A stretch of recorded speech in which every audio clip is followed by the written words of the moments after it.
여러분 안녕하십니까. 아침의 매일경제입니다. 저는 이상훈입니다. 위드 코로나 이후 확진자가 확실히 늘 것으로 예상은 했습니다만 생각보다 빠르게 늘었습니다. 그리고요, 중증 환자 증가는 당황스러울 정도입니다.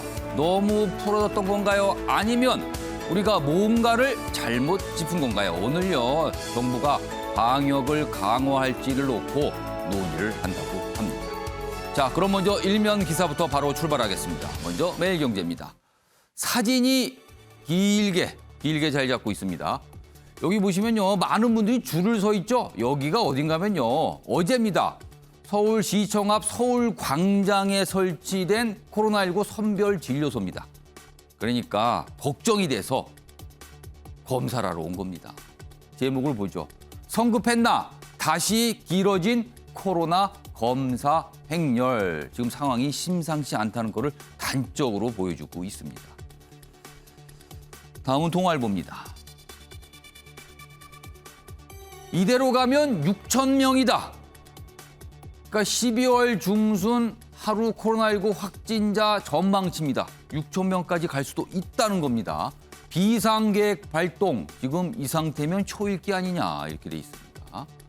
지금 위드 코로나 진입한 지 한 달 채 안 됐습니다. 그런데요, 첫 4천 명대 확진 기록했죠. 그리고 중환자는요 600명에 육박하고 있습니다.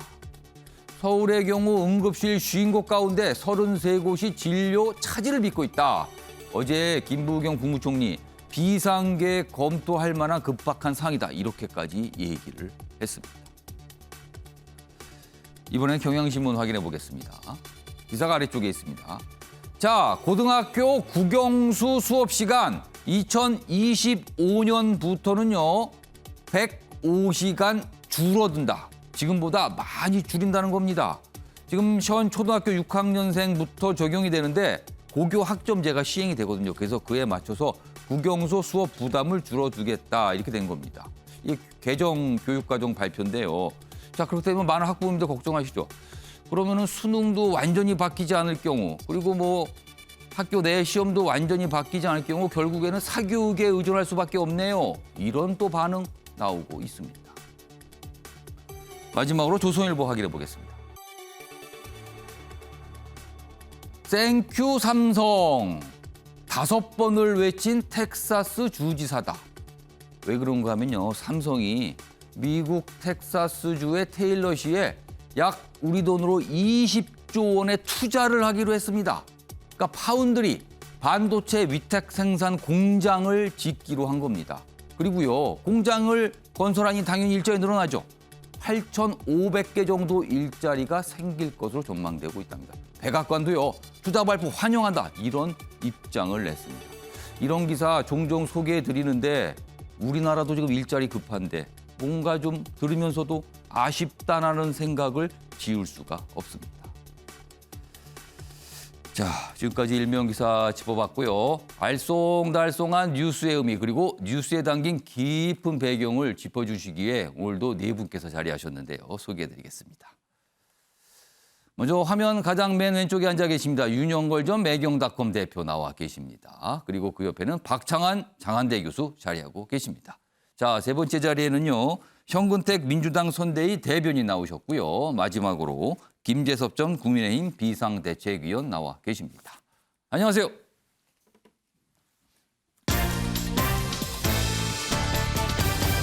오늘 다룰 주요 이슈들을 4가지 키워드를 정리했습니다. 아침을 여는 키워드 화면에 준비되어 있습니다. 하나씩 짚어보겠습니다. 먼저 첫 번째입니다. 오판했다. 지금 코로나19 상황, 위드 코로나, 단계적 일상 회복 진입한 지 채 한 달이 안 됐는데요. 생각보다 뭔가 빠르게 늘어나고 늘지 말아야 될 것이 빠르게 늘고 있다는 겁니다. 그리고 부족해서는 안 되는 것이 빠르게 부족해지고 있다는 겁니다. 그래서 정부가 뭔가를 좀 잘못 짚은 거 아니냐, 너무 낙관적으로 본 거 아니냐, 이런 지적 나오고 있습니다. 첫 번째 키워드입니다. 두 번째 키워드 보겠습니다. 인용을 한 문구인데요. 윤회 가지 마오. 여기서 말하는 윤은요, 윤석열 국민의힘 대선 후보인데요. 이 얘기가 경쟁 정당인 더불어민주당에서 나옵니다. 김종인 전 비상대책위원장 지금 윤석열 후보 뭐 캠프에 합류하냐 마나 이 얘기 나오는데 민주당에서 가지 말라는 얘기를 자꾸 하고 있습니다. 분명히 이유가 있을 겁니다. 세 번째 키워드는 큰절사죄. 이재명 민주당 대선 후보 어제 큰절을 했습니다. 죄송하다, 사죄드린다. 이런 취지였습니다. 오늘 준비되어 있습니다. 마지막 키워드는 옥겜 본죄. 옥겜 아시죠? 오징어 게임. 우리나라가 만든 드라마죠. 전 세계적으로 뭐 엄청난 인기를 누렸는데 줄여서 옥겜이라고 통상 불러요. 근데 이거를 본 게 죄가 됐답니다. 북한에서요. 청소년 학생들이 엄청나게 가혹한 처벌을 받고 있답니다. 준비되어 있습니다. 자, 그럼 아침의 매일경제 첫 번째 이슈는요. 코로나19 상황입니다. 지금 뭐 어제 4,000명대 기록했죠. 하루 확진자. 그리고 더 큰 문제는요. 병상 부족 현상 갈수록 심각해지고 있고요. 중증 환자도 늘어나고 있는 상황입니다. 일단 기사 몇 가지 준비되어 있는데요. 먼저 소개해드리죠. 기로에선 일상 회복이다. 모임 제한, 방역 패스 확대 정부가 만지작거리고 있다. 뭔가 좀 더 강하게 방역을 죄는 거죠. 이런 것들은요. 여기 좀 더 자세히 소개되어 있습니다. 신규 확진 4,000명대 기로 방역 비상이다. 정부는 수도권 방역관화 논의한다. 그래서 이 경험을 했어요. 4단계급 거리두기. 이게 부활하는 거 아니냐. 그런데요. 정부 고민하는 지점이 있죠. 재봉쇄와 같은 초강수를 써야 한다는 주장 나옵니다. 지적도 나오고요. 그런데 비상계획된 우리 경험했어요. 서민 경제 타격을 입니다. 특히 자영업자분들 심각한 타격 입어서 지금 조금 뭔가 숨통을 틔웠다는데 다시 들어가게 된다면 또 어려워지는 겁니다. 오늘 일상 회복이 결과에 주목한다. 오늘 회의가 있거든요. 자, 그럼요. 이와 관련해서 어제 김부겸 국무총리가 굉장히 심각한 얘기를 했어요. 들어보겠습니다. 방역 상황은 예상보다 심각합니다. 수도권만 놓고 보면 언제라도 비상계획 발동을 검토해야 하는 그런 급박한 상황입니다. 어렵게 시작된 단계적 일상 회복이 그 첫 번째 고비를 맞았습니다. 하지만 우리에게는 숱한 방역 위기를 이겨냈던 경험과 자신감이 있습니다. 자세한 내용 알아보겠습니다.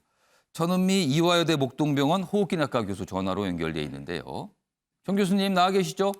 네, 안녕하십니까? 예.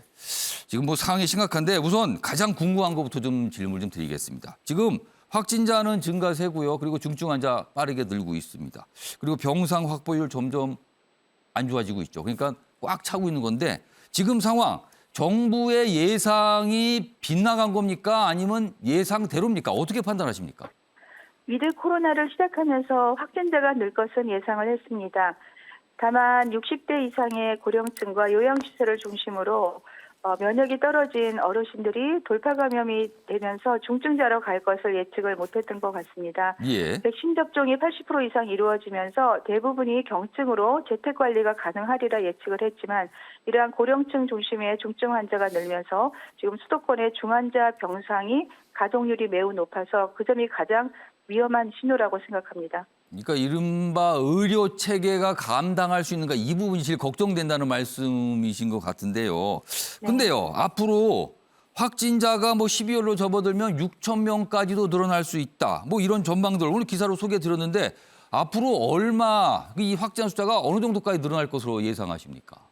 네, 지금 감염 재생산 지수가 1.1을 넘었고 델타 바이러스는 한 명이 5명 이상을 감염시키기 때문에 지난 주말 3,000명이 이번 주 평일에 4,000명을 넘었습니다. 예. 그러한 확산 속도를 감안한다면 6,000명은 저는 2주 이내에 분명히 도달할 수 있고 지금 시점에서 방역 자체가 일부 강화가 돼야 되는 시점이라고 생각합니다. 아, 그리고 특히요. 지금 날씨가 추워지고 있는데 이 추워지는 날씨가 코로나19 확산을 좀 부채질하고 있는 겁니까? 그렇습니다.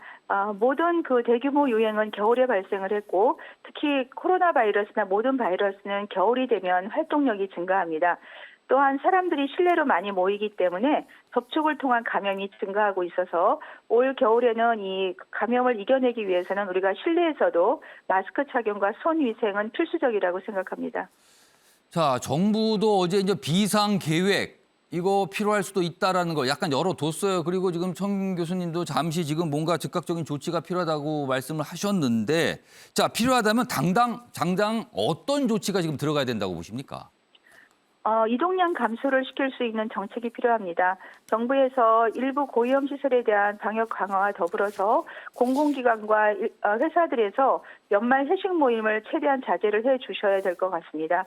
두 번째로는 우리가 병상 준비가 지금 아직 잘 안 되고 있고 대기 환자의 50%가 70대 어르신들입니다. 이분들은 빨리 입원을 못하게 되면 중증으로 사망으로 갈 수 있기 때문에 지금의 병상 행정명령만 가지고는 확보가 어렵습니다. 예. 정부 차원에서 대규모의 감염병을 환자를 치료할 수 있는 큰 공간에 병상을 마련하고 또 의료 지원은 각 병원에서 자원 지원을 받아서 공동으로 관리하는 것이 저는 좀 더 효과적인 방법이라고 생각합니다. 그렇다면 병상을 예를 들어서 체육관 같은 곳에 대규모로 지금 빨리 설치된다 이 말씀이신가요, 지금? 네, 그렇습니다. 그런 경우는 우리가 좀 더 전문 인력에 의해서 집중적으로 볼 수 있고 확진자가 줄게 되면 다시 원상복귀가 가능하기 때문에 이런 위급 상황에서는 일부 필요하다고 생각합니다.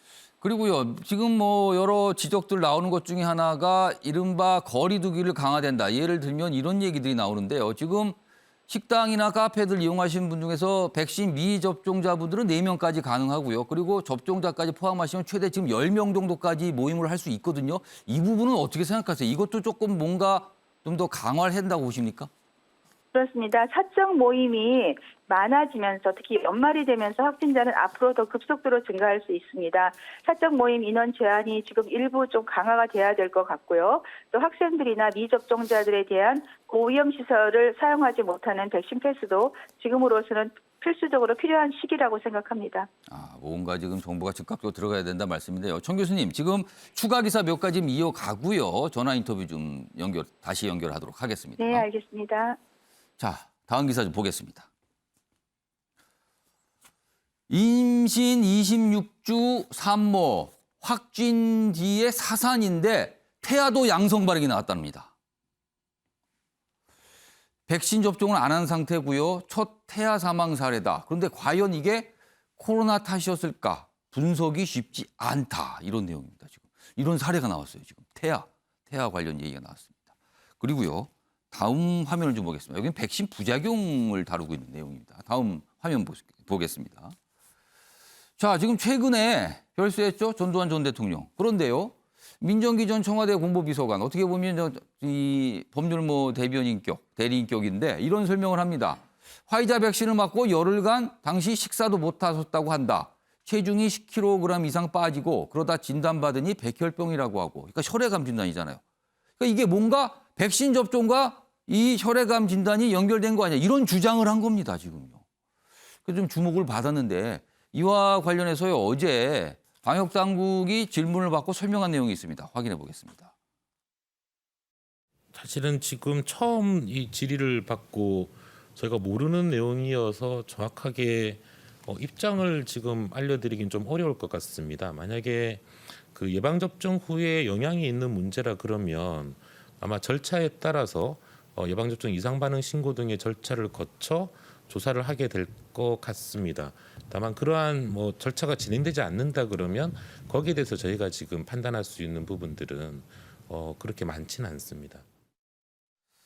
자, 이런 내용이 알려진 뒤에 좀 추가적인 설명이 있었죠. 민정기 전 비서관이요. 시간적으로 그렇다는 것.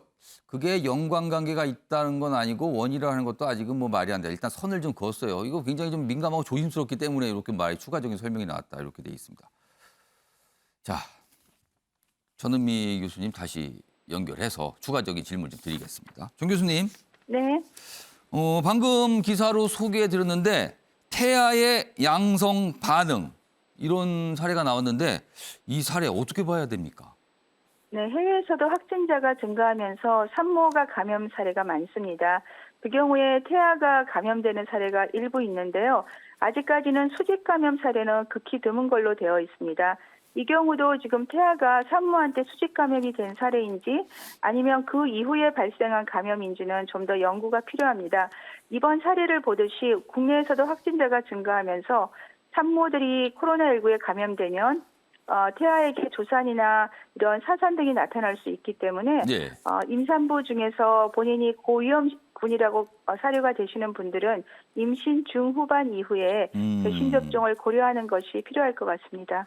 자, 그리고 또 한 가지요. 시간상으로 전두환 전 대통령 화이자 접종 후에 굉장히 몸이 안 좋고 체중이 줄었다. 그리고 그 이후에 혈액암 진단을 받았다. 결국은 그것 때문에 사망에 이르게 됐는데 지금 뭐 여러 가지 그 상황에서 사망이 됐어요. 이게 부작용 주장이 처음 나왔다가 조금 더 조심스러운 반응이 나오긴 했지만 이 사례는 좀 어떻게 봐야 됩니까? 네, 90세 고령이시고 다발성 골수증을 앓고 계셨습니다. 우리가 건강하신 분들은 백신 접종 후에 큰 부작용이 없지만 이런 취약계층들은 백신 접종을 맞게 되면 면역이 상당히 저하될 수 있습니다. 예. 그러한 과정에서 기존에 발병을 할 수 있는 질환이 조금 자극을 받아서 빨리 발현이 되는 그런 사례는 우리가 추측을 할 수 있지만 예. 바로 이 백신 접종 후에 혈액암이 오는 경우는 시간상으로 설명이 어렵기 때문에 예. 네, 그 점에 대해서는 좀 더 저희가 확인을 해봐야 될 것 같습니다. 그 지금으로서는 좀 명확하게 인과관계를 파악하기가 쉽지 않다는 말씀으로 네, 들리네요. 맞습니다. 그리고요, 백신 접종 후에는 이런저런 부작용을 호소하는 분들이 꽤 많이 있거든요. 지금 인과성이 인정된 사례는 어떤 게 좀 있습니까? 네, 인과성은 20대 신근염 사례하고요. 예. 그다음에 희귀혈전 사례가 인정을 받았고 이후에 횡단성 척수염에 대한 사례가 전문가 집단에서 다시 한번 인정을 했습니다만 사망자가 1000여 명이 이르는 이런 사례에서 아직 예. 극히 일부만 인정을 받았고 국민들 자체가 백신에 대한 불안감이 많아서 예. 일부 백신 접종을 하지 않고 있습니다. 예. 정부에서는 이러한 차원에서 예방접종위원회와 별도로 안정성을 검증하는 위원회를 발족하였고 예. 이 위원회에서는 우리나라 민족들에게 특별한 사례로 나올 수 있는 그런 사례들을 통계적 인과성, 그러니까 통계적으로 인과가 연관이 있는 경우는 인정을 할 수 있는 사례로 할 수 있기 때문에 예. 앞으로 지금까지 인정되지 않았던 부작용에 대해서 아마 그런 것도 소급을 해서 인정이 될 것으로 저는 기대를 합니다. 보통 말하는 인과성과 통계적 인과성은 어떤 차이가 좀 있습니까? 지금까지 인과성을 인정한 것은 해외 사례에서 인정된 사례에서 극히 인정을 했지만요. 민족성이 다르고 우리나라 사람은 체구가 더 작습니다. 예. 그랬을 때 백신을 맞은 군과 맞지 않은 군에서의 발생 비율을 보는 거죠. 예를 들어 화이자 백신을 맞게 되면 우리가 대상포진이 더 많이 생긴다. 임파선염이 더 많이 생긴다가 이미 연구로 나와 있습니다. 예. 이렇듯이 우리나라에서도 발생하는 어떤 특수한 병이 백신을 맞지 않은 군에서보다 맞은 군에서 더 많이 발생한다면 이건 인과성이 있는 것이고 인정이 돼야 된다고 생각합니다. 뭔가 백신 접종 후에 빈도가 많이 늘어난 어떤 증상이 있다면 이거는 좀 잘 봐야 된다는 말씀이네요. 그럼요. 네, 맞습니다. 알겠습니다. 오늘 말씀 여기까지 듣도록 하겠습니다. 지금까지 천은미 이화여대 목동병원 호흡기내과 교수였습니다. 감사합니다. 네, 감사합니다. 자, 뭔가 좀 심각하고 있죠. 사실은 이런 숫자 늘어나면 안 되는데 자꾸 늘어나고 있습니다. 오늘 정부가 고민을 한 결과 뭐 어떤 얘기를 할 것 같습니다. 기다려 보겠습니다.